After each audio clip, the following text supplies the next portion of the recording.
Reli starodobnikov iz Pekinga v Pariz, na kako dolgo pot so se podali pred mesecem dni? Ja, to so se podali na kaj dolgo pot, 36 dni traja in 13.950 km. To pomeni, da morajo biti zelo vzdržljivi avti in on sam.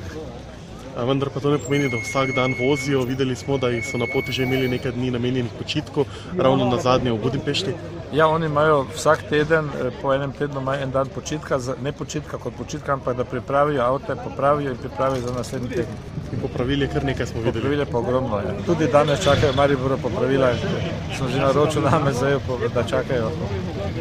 Rezervne dele si morajo pripeljati s sabo, tukaj bi jih verjetno težko našli. Ja, to imajo s sabo, imajo tudi dosti mehaničnih ekip s sabo, serviserjev, tako da je res krepka ekipa, imajo tudi 4 zdravnike, tako da so vsi v pripravljenosti, imajo 5 novinarjev in snemalcev, tako da je to kar zahtevno projekt. Kako staro je najstarejše vozilo, s koliko smo slišali, ga ni več? Najstarejše je bilo 1915, tega ni več, je odstopil drugi dan. Je pa 1907 še, to je številka 2, ki bo prišel verjetno Maribor, Budimpešti je bil, tako da so še potem tudi 17, 20 pa 23, tako da so zelo stari avti. Tukaj za vami jih vidimo, prihajajo na trg Leona Štuklja, kam se bodo odpravili danes, kaj jih čaka še v Sloveniji, kje bodo se gibali? Danes grejo po cilju, ki bo tukaj v hotel Habakuk prenočiti.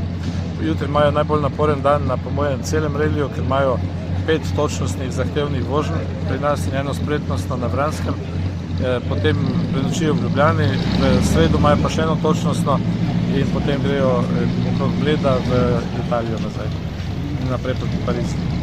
Ker je cilj po 36 dnevih.